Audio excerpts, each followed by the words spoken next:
From deep within the dunes of Africa's Namib Desert, a terrible secret is beginning to emerge. These are the remains of victims of the world's first death camp. A place where thousands of Africans were exterminated by the German army 30 years before the Nazis came to power. These remains have lain here forgotten for over 100 years. But this terrible place is not unique. Scattered across the world are the sites of the massacres and genocides of imperialism, where millions died in an aspect of colonial history that Europe often chooses to forget. These people were victims of the truth that lies behind the myth of the white man's burden. Throughout the 19th century, European scientists, writers, and philosophers developed ideas to justify the mass killings of the Age of Empire. These same theories went on to inspire some of the horrors and the savagery that would consume Europe in the 20th century.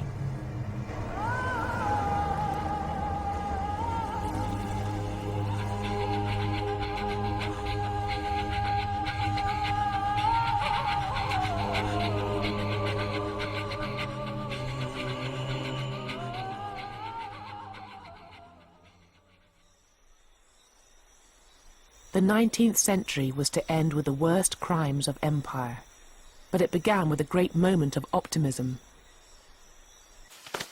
In the 1830s, in the great plantations of the Caribbean, Britain prepared to become the first nation to end slavery. 750,000 slaves across the Caribbean were about to be freed, and as Britain basked in her sense of national benevolence, it was presumed that the grateful slaves would transform themselves into a hard-working and Christian peasantry.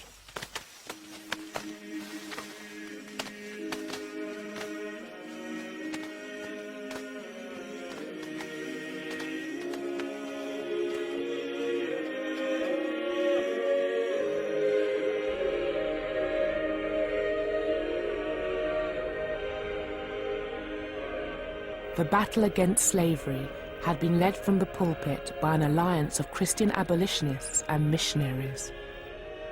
They had fought the campaign from their churches and meeting halls.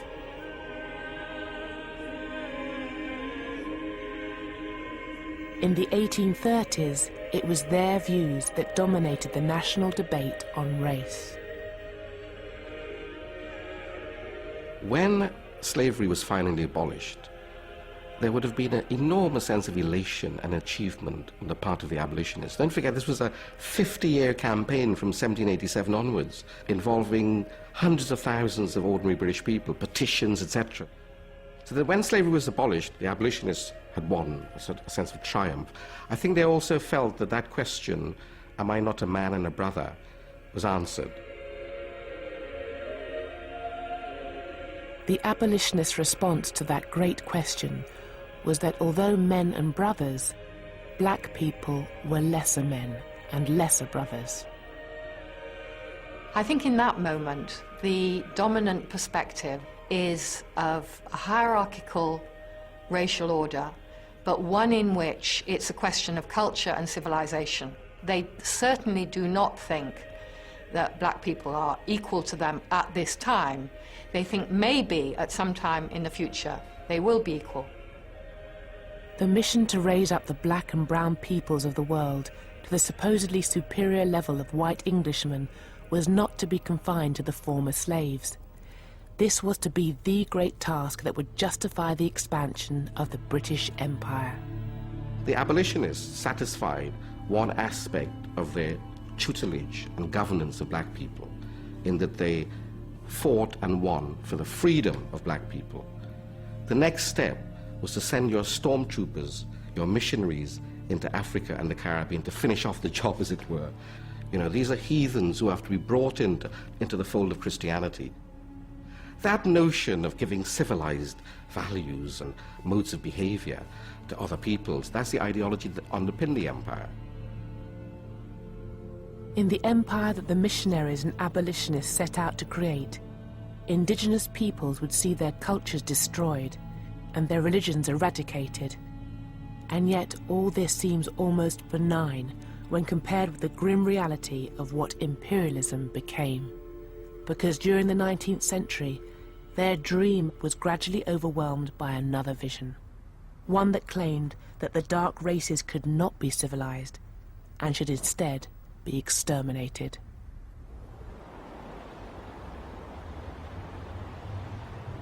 The event that began the slow collapse of the missionaries' vision took place in a then little-known outpost of Britain's vast and expanding empire. This is Tasmania, on the southern coast of Australia. What the British did on this small island was to resonate down through the Victorian age.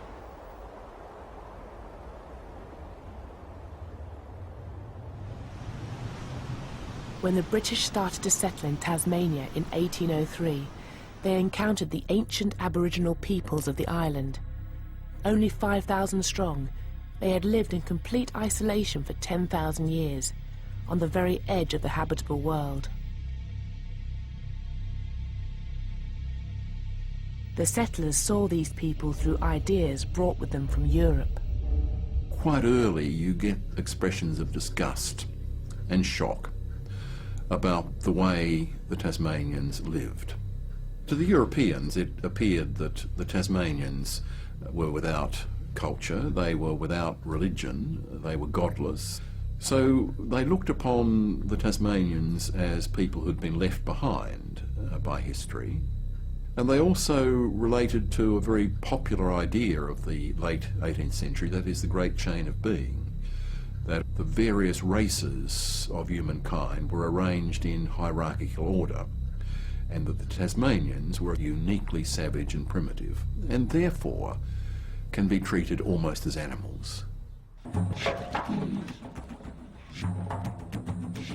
The British set about building a new capital and settling the surrounding countryside, land that for millennia had been the prime hunting ground of the Aboriginals.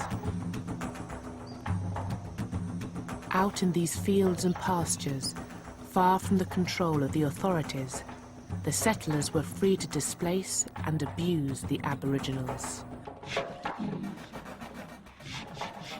From the 1820s, huge amount of Aboriginal land has been taken up, and there is this enormous struggle between Aboriginal people and whites. Of course, it's very hard to document a lot of the settler violence because they know that it is against the law to kill Aboriginal people. They are being told that Aboriginal people are British subjects, but they certainly reveal in their diaries and journals the desire to kill Aboriginal people.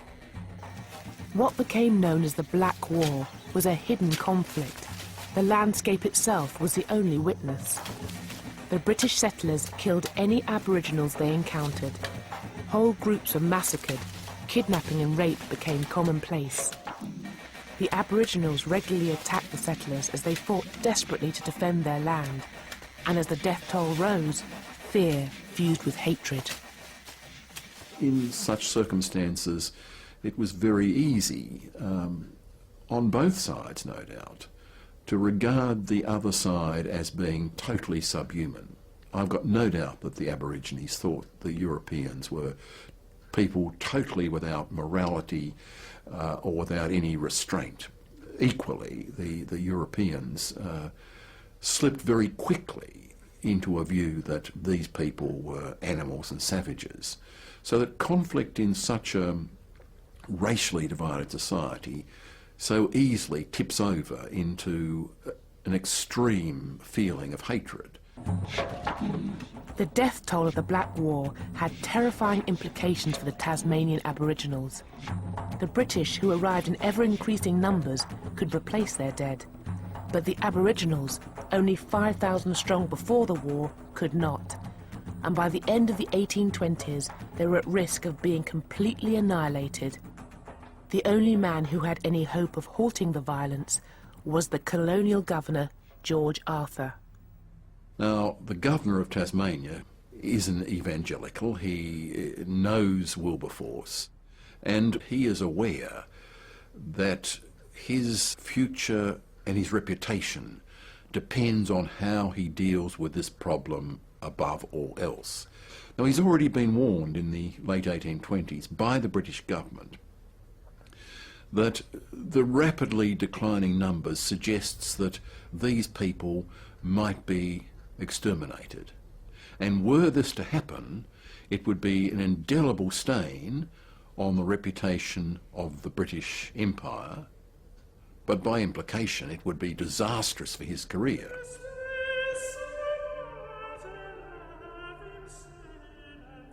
Governor Arthur set out to save the Aboriginals from the violence of the settlers, and to convince them of his good intentions, he produced a poster that was attached to trees in their homelands. It showed a fantasy of interracial unity. The poster spoke of British justice, promising equality before the law. The white killer of an Aboriginal would be hanged. If an Aboriginal killed a settler, he would be hanged. The poster also propagated the lie that the British wanted to integrate with the Aboriginals. It was both a fiction and a complete failure, because out in the bush, the killings on both sides continued. And in 1830, Governor Arthur embarked upon a new policy. He ordered the army to sweep across the area of European settlement in an attempt to capture the remaining Aboriginals. He offered a bounty for every Aboriginal taken alive, but the operation was a complete failure. Only 2 were captured, an old man and a young boy.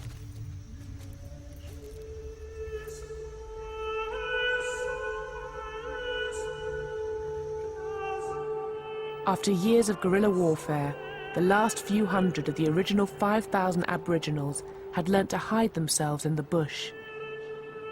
Determined to save them, and determined to take their land for white settlement, Governor Arthur changed tactics. He now turned away from the army and looked instead to a missionary, George Augustus Robinson.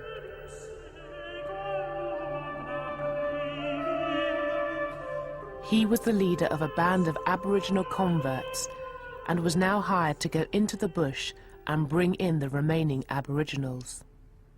Robinson took a message that the government wanted to come to some sort of an agreement, a negotiation, a peace treaty. And that is, I believe, undoubtedly the way the Aborigines saw it. They too saw this as a way to end a conflict which they had realised they could never win. They could never get rid of the Europeans. If they stayed and fought, they would be wiped out. And Robinson and his intermediaries convinced them that they should temporarily go to an island where they will be looked after and fed, and that they will ultimately come back to their homelands.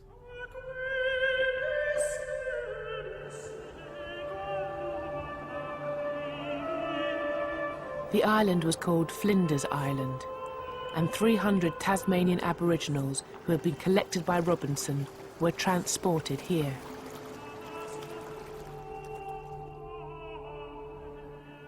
Robinson came with them in the official role of Chief Protector of Aboriginals, a job for which he was paid a total of £8,000, a small fortune in the 1830s. A settlement was constructed for them, complete with houses, farmland and a chapel. Robinson called it Point Civilization, and a local artist was brought in to paint the portraits of the last of the Tasmanians. Ginny had been captured by Robinson following the near annihilation of her people by the settlers. Wuradi had been a chief until his community had been wiped out by a European virus. Another local leader, Manalagena, had been lured to Flinders Island with the promise that Wuradi had been a chief until his community had been wiped out by a European virus. Another local leader, Manalagena, had been lured to Flinders Island with the promise that the convicts who had attacked his people would be brought to justice. And there was Truganini, whose husband had been murdered in front of her. All of them had seen their culture almost wiped out. What little was left, Robinson now set out to erase.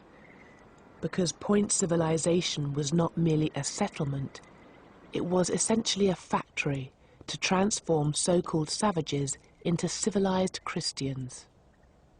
To become a successful Christian, he believes, you have to settle down, you have to live in a village. He wants to send the children to school, he wants to teach them to plough and to sow and to become agriculturalists.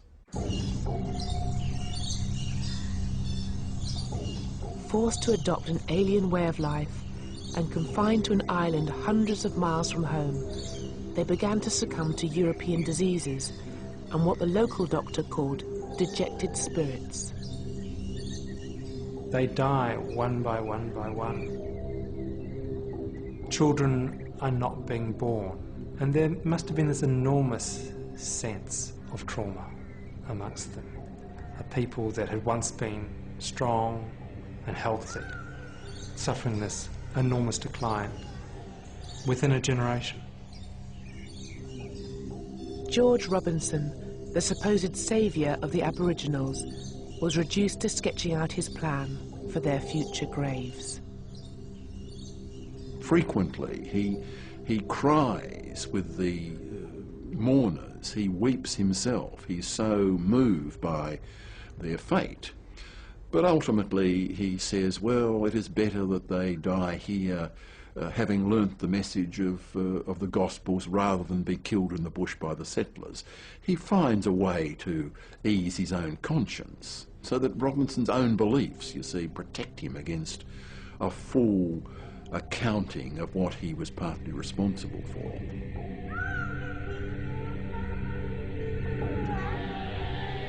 Of the 300 Aboriginals lured to Flinders Island, by the mid-1840s, around 260 were dead.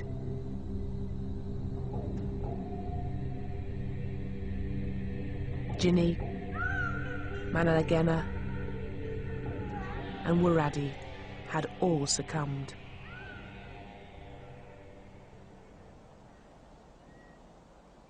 Truganini was one of the few survivors. She lived on, growing into old age. When she finally died in 1876, she was regarded by some as being the last full-blooded Tasmanian. A people whose story could be traced back 10,000 years had, within the span of a single lifetime, been almost exterminated.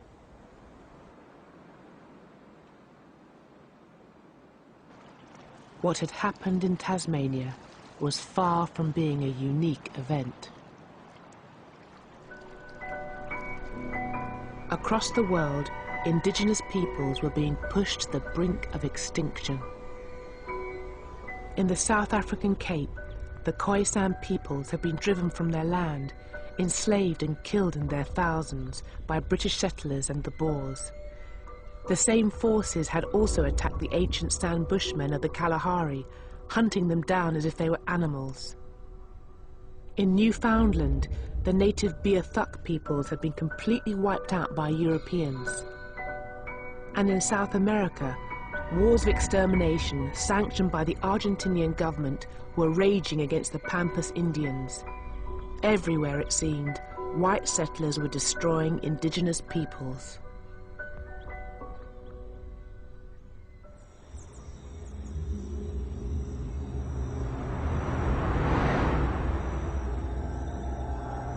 And in these very same years, the old racism that had been born in the age of slavery began to re-emerge. In the aftermath of abolition, competition from new sugar producers began to undermine Britain's once mighty sugar plantations. And as their estates rotted, the former slave owners began to blame their ruin on the people who had once made them rich. When the Caribbean plantations started to lose money in a big way, they fell back to the stereotype of the lazy Negro. The planters were then able to say to the abolitionists and to Britain, look, we are now in ruin because we no longer have the freedom to coerce blacks to work. We no longer have the freedom to drive them to work. These people are intrinsically lazy.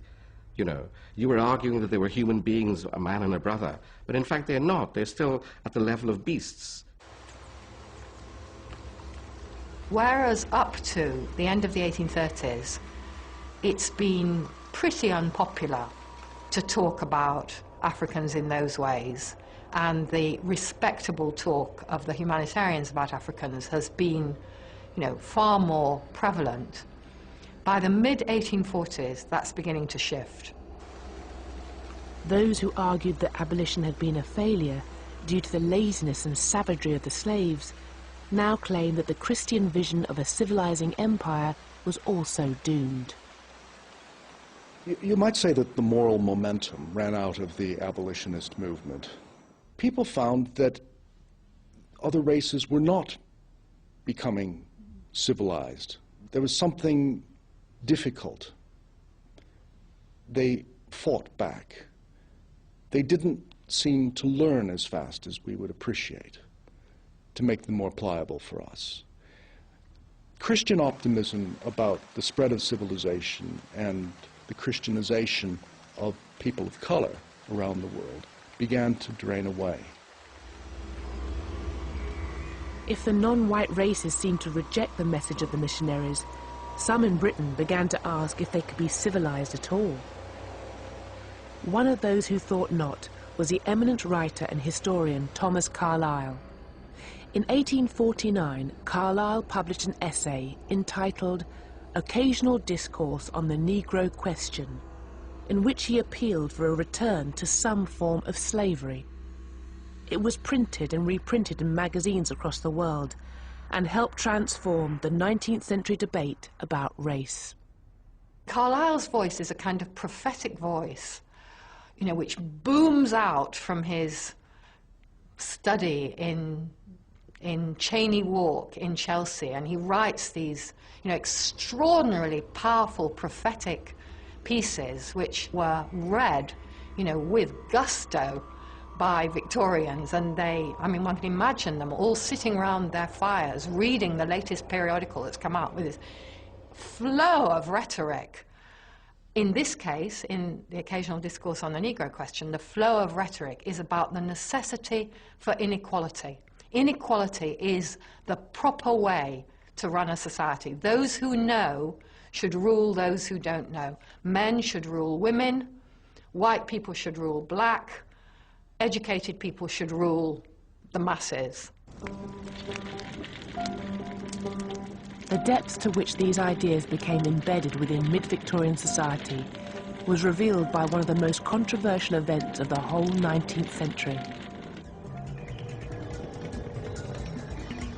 In 1865, the people of Morant Bay, a tiny settlement in East Jamaica, attacked a courthouse during a minor demonstration. In return, the Governor-General imposed martial law and ordered his soldiers to go on a killing spree. It was a killing time. Nearly 500 people were just executed. 600 people just flogged, some of them to the point of death. And 1,000 homes torched. Enormous disparity in terms of the retaliation against these people. And you know, when all this was being done, the so-called rebels didn't put up a fight.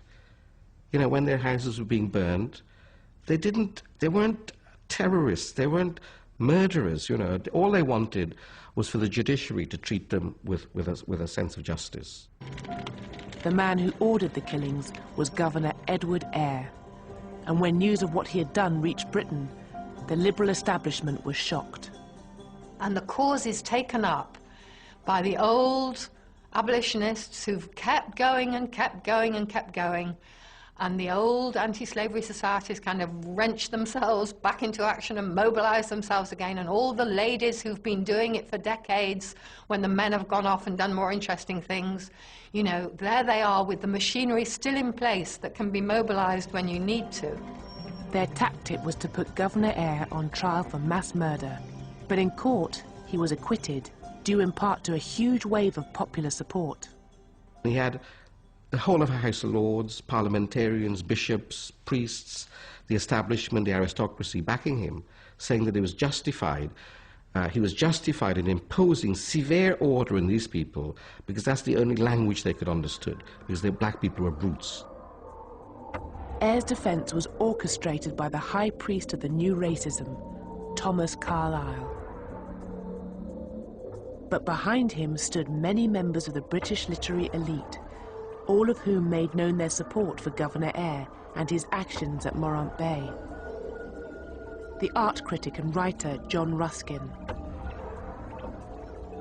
the author of Vanity Fair, William Makepeace Thackeray, the Reverend Charles Kingsley, writer of the children's classic The Water Babies, and Charles Dickens, the most celebrated author of the century. The notion of treating other people with some degree of justice and rule of law finally went out of the window and was demolished in the 1860s over Morant Bay. You know, from then on we knew that the empire was about ruling people with the maximum degree of coercion.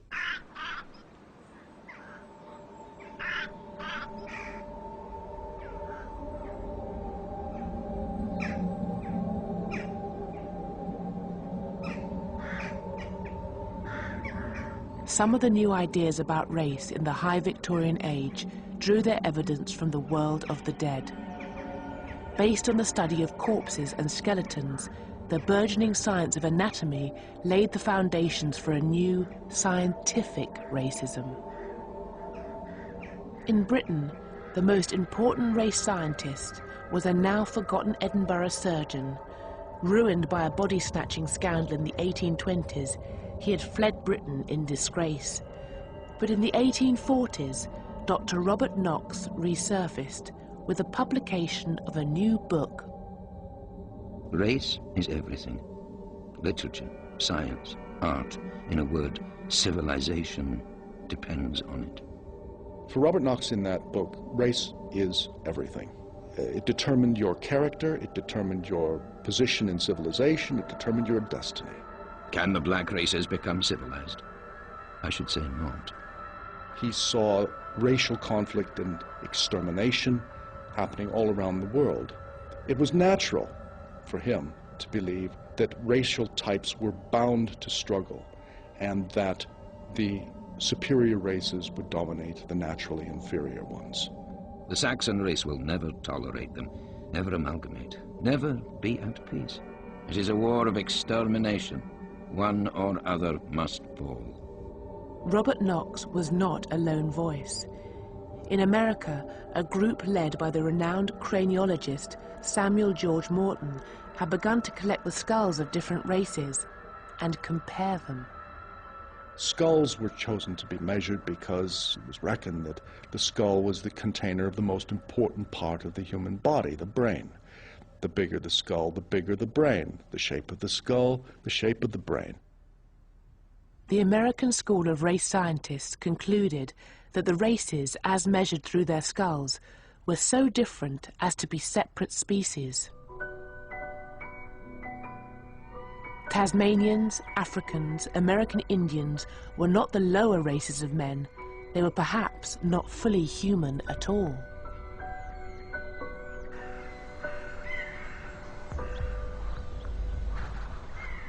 One writer compared the extermination of these races by white settlers as being like the melting of snow before the advancing rays of the sun.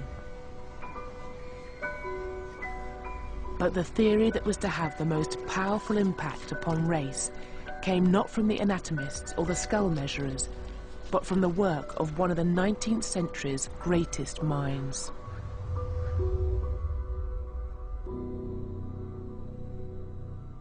The Origin of Species really threw a bombshell, first of all into science. It really invented the science of biology, and then into religion and into society. And what Darwin did in some ways was to give an alibi for being a judge. If evolution had changed the races and the species of the world, why hadn't it done the same to humans? Many believed that Darwin's laws had done just that. Natural selection, they claimed, neatly explained and justified the global expansion of the great British race. Life favors a hierarchy of specialists. And you find that throughout the plant and the animal world. There are bugs on top of bugs on top of bugs, each one surviving at another's expense, each one filling a niche that another can't occupy.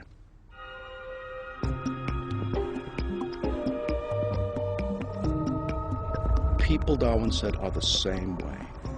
They are expansive organisms. In other words, Englishmen are just like other organisms. They are successful because they are good at expanding. Those who understood colonialism and human competition in terms of Darwin's theories became known as the social Darwinists. Men like the radical biologist Thomas Henry Huxley and the famous economist Herbert Spencer. And social Darwinism foresaw very different fates for the various races of mankind. Evolution was in operation. It was advancing the most recently evolved, the most successfully evolved, that is, the Northern Europeans, the British. But evolution also suggested that there had to be losers in this great cosmic process. And the losers were those peoples who could not compete. And once put into competition with superior races, were doomed to disappear. And this was likely to happen to all the native peoples in North America, in the Pacific, and in Africa. Across the world, the crimes of imperialism now came to be taken as proof that the social Darwinists were right.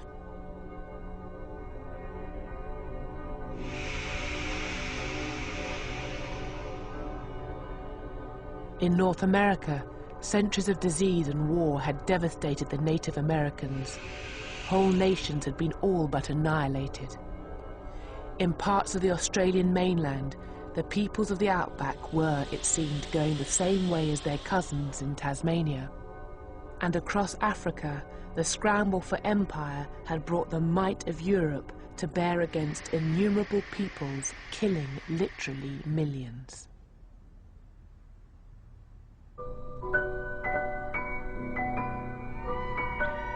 The social Darwinists predicted a future in which these races, like many animal species, would only be remembered as curios, stuffed exhibits in anthropological museums.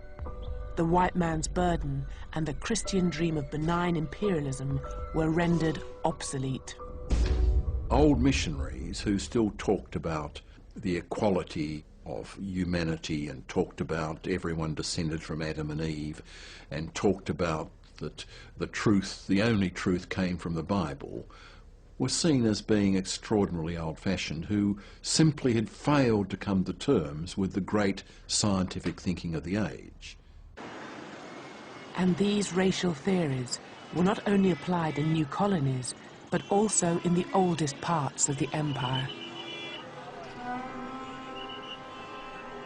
In the traditional story of imperialism, British India has usually been represented as an example of benign imperial rule.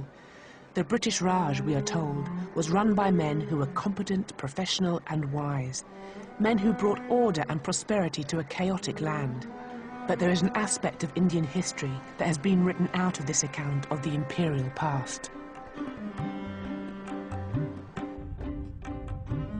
In the mid-1870s, the Great Deccan Plain of India was affected by the climatic phenomenon we now know as El Niño, and within months, millions of peasants had begun to starve. The monsoons had failed, people had eaten their food reserves. India stood on the precipice of a great human tragedy. At this point, the Viceroy of India, Lord Lytton, was totally absorbed in what was probably the largest party in world history, celebrating the coronation of Queen Victoria as Empress of India. This is one of the great catering feats in history, since it meant wining and dining more than 60,000 satraps and princes and retainers and friends of the British Empire in India over the course of a long week.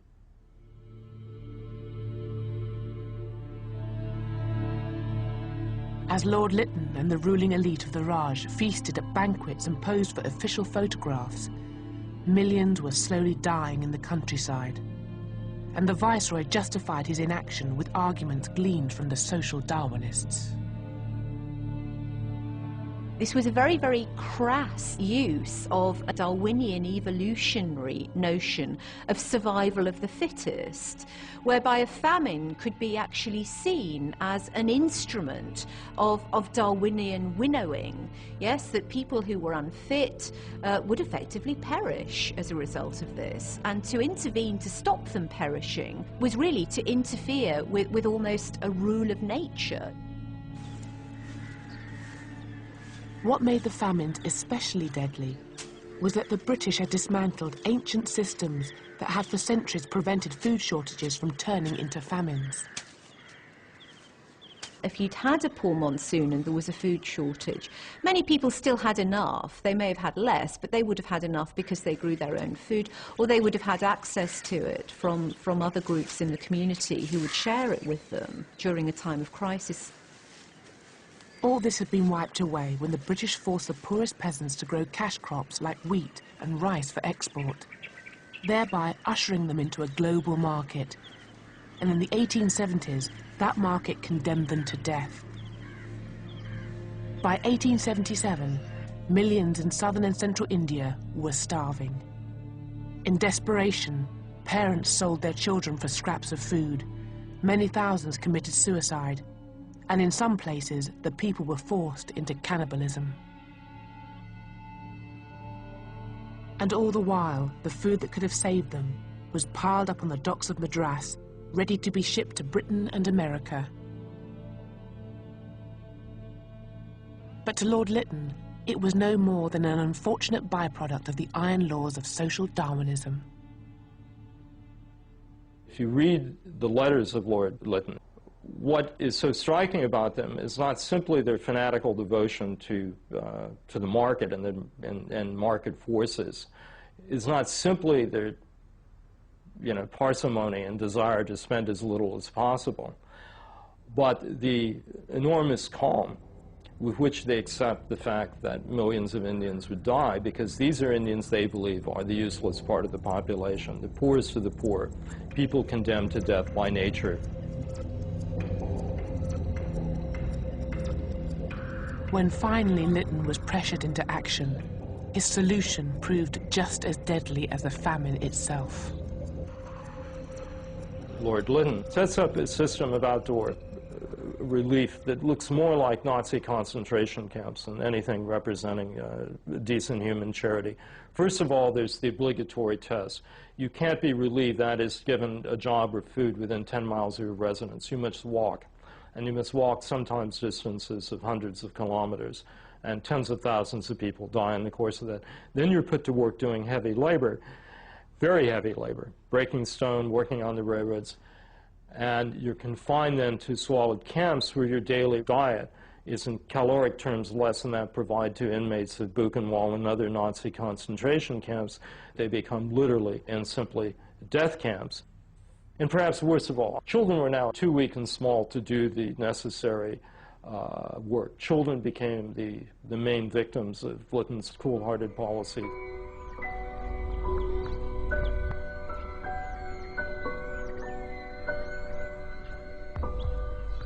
"8 million Indians died in the famines of the 1870s.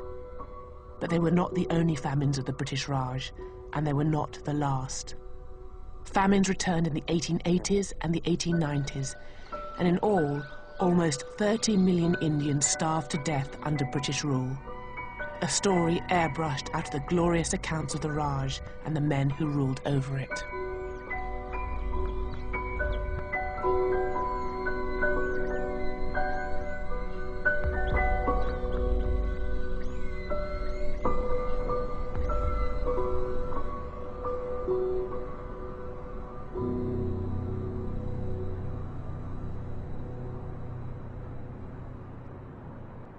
social Darwinism had justified genocidal policies in the colonies, and in the same years it also fueled new fears amongst the British elite, fears of other dangerous races living in their midst, the working classes of their own cities. Race and class are actually very close to each other. If you look at books about race around Darwin's time, they often talk about the Cockney race, the English country race, the Scottish race. There were drawings of the head of a typical member of the Cockney race, and the word was used quite seriously. There were maps made of where the criminal races lived. These were the rookeries. This was the East End, the melting pot of all the horrors that were going to go out and infect the rest of the population. Race scientists and social reformers visited prisons to study the criminal races at first hand, and among them was Charles Darwin's cousin, Francis Galton. Galton was terrified by the fact that the underclass were reproducing faster than the middle classes. Darwinian law had, it seemed, been turned on its head. The least fit were surviving. Reversing this situation became his mission. Darwin had looked backwards, where we come from.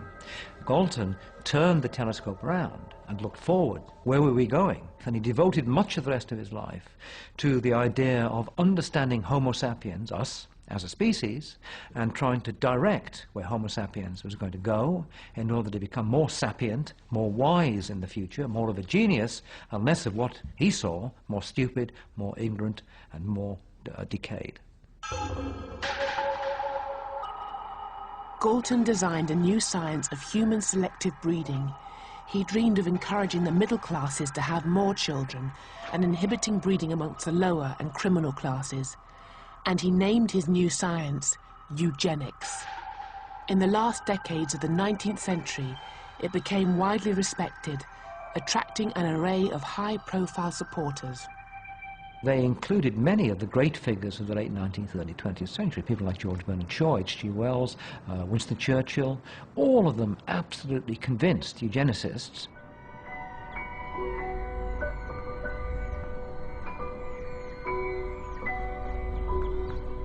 In the first years of the 20th century, all the racial theories developed in the Victorian age, eugenics, social Darwinism, and scientific racism, came together in a forgotten outpost of colonialism.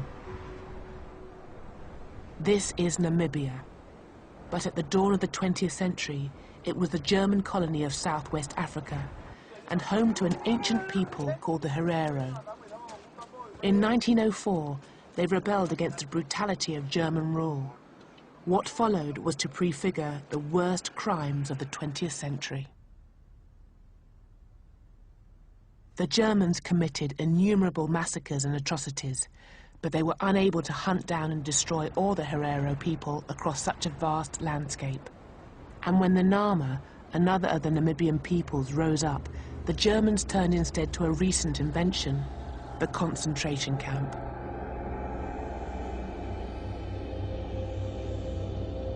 In these camps, the Herero and Nama were imprisoned and enslaved. Thousands were worked to death, others raped, beaten, or simply murdered by the guards.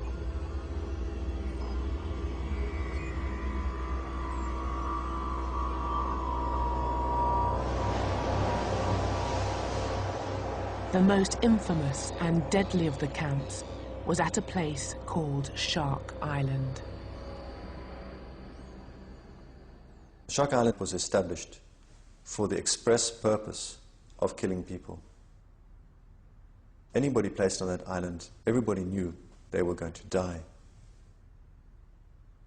People knew that, the German officers knew that. If I were to have to use the language of the Nazi period, then I would certainly see Shark Island as a death camp.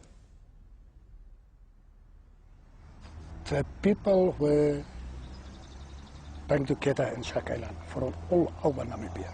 Hereros, Tamaras, Bushman, Nama. And they had cold-blooded murder there. My own family, my ancestors, they were also killed there. In this desolate place, on the southern edge of Africa, 3,500 people were exterminated with the speed and efficiency that was to become the hallmark of 20th century slaughter. The genocides which took place in Namibia in 1904 to 1909, they are the precursor to what happens in the Nazi period. They are the precursor. They have the same symptoms in the sense that you can see the bureaucratization of mass killing. And this, for me, is the central thing. It's not just killing for killing. No. It's a combination between killing and bureaucracy. Today, Shark Island is a campsite for tourists. The Africans who were frozen and starved to death here have been almost erased from memory.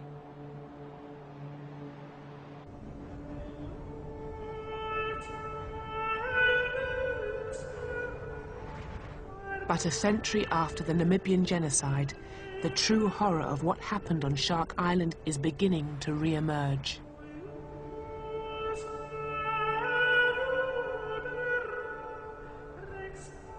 In a recently discovered mass grave, just a few kilometers from the site of Shark Island, lie some of the victims of the 20th century's first genocide.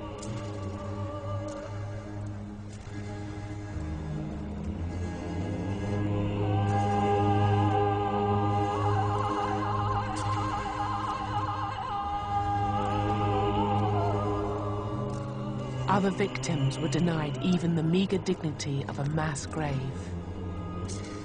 They became the raw material of racial science.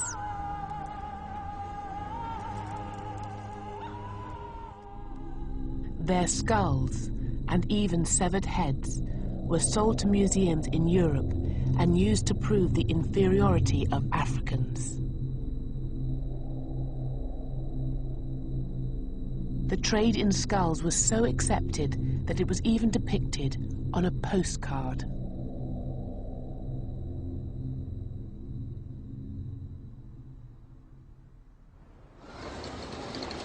In the aftermath of the genocide, German racial scientists continued to use Namibia as a field laboratory and the African peoples who had survived as their subjects.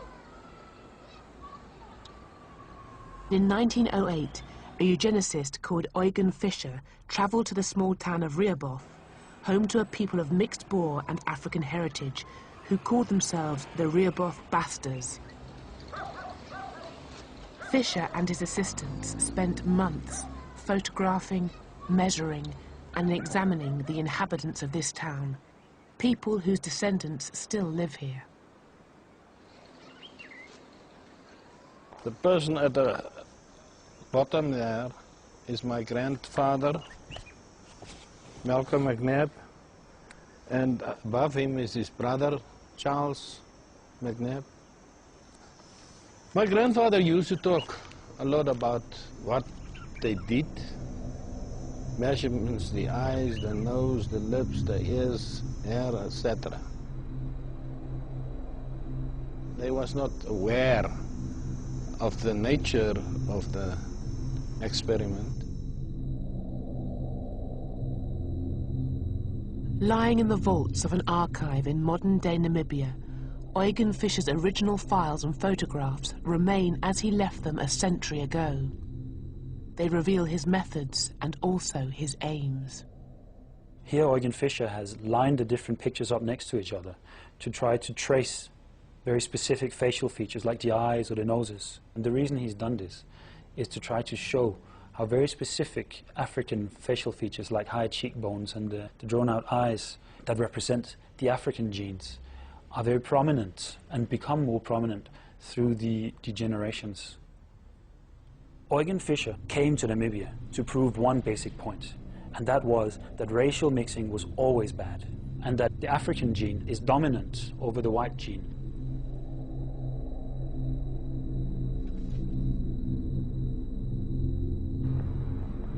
Fischer's work in Rehoboth sealed his reputation as one of Germany's leading racial scientists.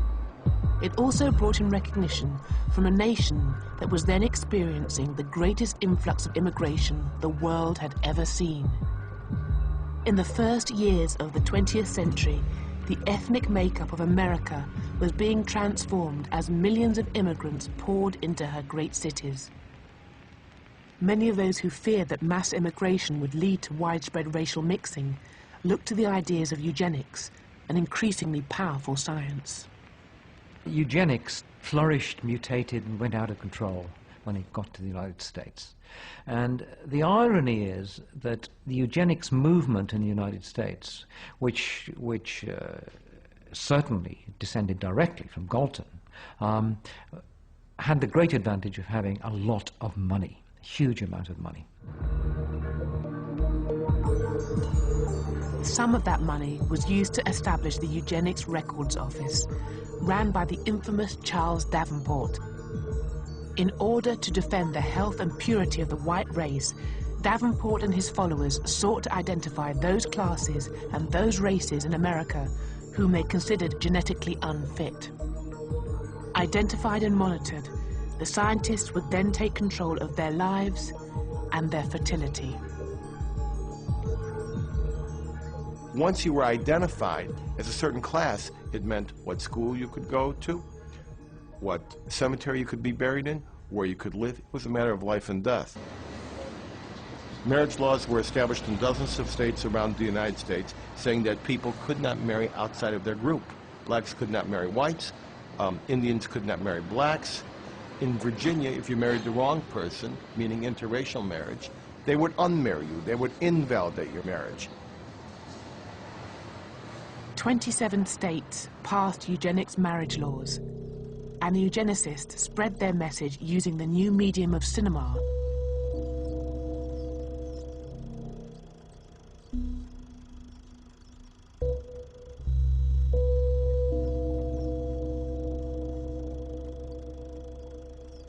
The propaganda was intended to protect the genetic health of the white race.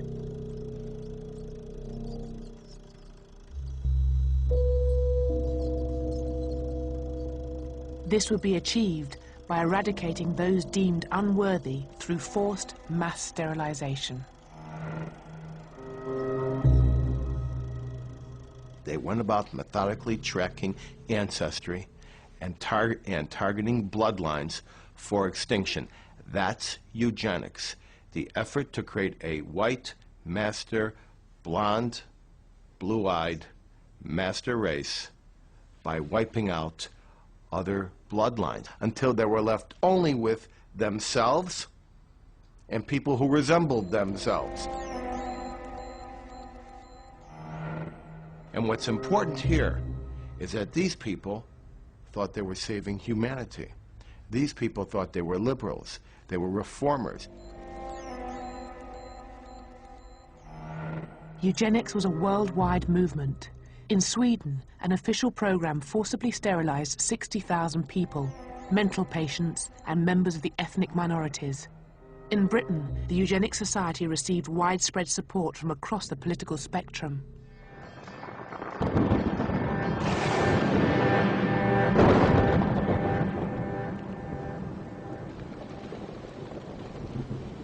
But it was in Germany that the radical ideas of the American eugenics movement found its most receptive audience. Anything connected to America would be seen to be modern, progressive, scientific, democratic, reasonable, so it must be good. America was the future, the force of the future. Secondly, I think that many European eugenicists, including the Germans, liked the tone adopted by American eugenicists, which was very radical and sort of no-nonsense, and they didn't use euphemisms. They said exactly what they meant. The Americans provided more than just inspiration. American foundations also bankrolled the development of German eugenics.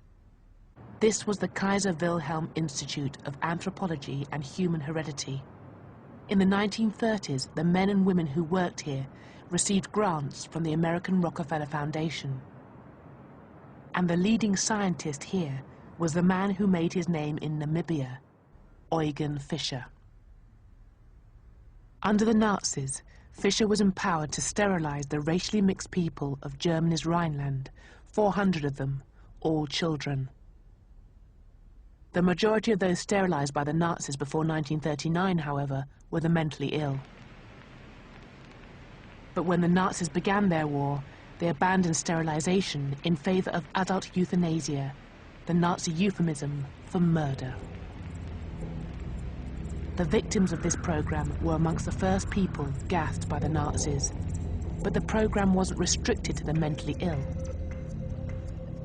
When they have killed the target figure of mental patients they want to kill, which is roughly 70,000 people, they slightly exceeded it. So the first thing they do then is to contact the SS, who have large numbers of what they deem to be sick concentration camp prisoners. In other words, people who might have wear glasses, or be myopic, or have a wooden leg or something. So they want them out of the way. So these people oblige, and they take 15 or 20,000 people from the concentration camps and kill them on behalf of the SS. It's a bit like sort of contract work. And then when the SS and other people have decided they're going to go for the big project, which is to kill the Jewish population of Europe, and in particular that of Poland, which is the biggest population they're concerned with, then those people push themselves forward and say, well, hey, we can do this, we've done it, we have a record of doing this, we murder people. And they become the core personnel in all the big extermination camps. These killing centres were the second network of concentration camps and death camps in German history. And the experts in eugenics, or race hygiene as the Germans called it, were involved not just in their day-to-day running, but also in the highest levels of planning. It's worth reminding ourselves that the Wannsee Conference, which was the one that set up the plan for the final solution, almost half the people around that table had doctorates, PhDs, in race hygiene, or genetics, as we'd say today. So there really is a genuine link between the Galtonian agenda and the horrors which happened in Germany. The German experts in race hygiene who assembled here at the Wannsee Villa outside Berlin dreamed of racial genocide, just like their spiritual predecessors, the race scientists and the social Darwinists of the Age of Empire. But the colonial genocides, inspired and justified by the 19th century theorists, have been written out of Europe's history. The horrors of the Shark Island death camp, the destruction of the Tasmanian Aboriginals, the 30 million victims of the Indian famines, all have been forgotten. The erasure of this memory encourages the belief that Nazi violence was an aberration in European history. Though the Holocaust itself was motivated by the fanatical anti-Semitism of the Nazis, it can also be seen as part of a longer historical continuum, one that identifies it as a logical extension of scientific racism. But this history, like the bones in the Namibian deserts, refuses to remain buried forever.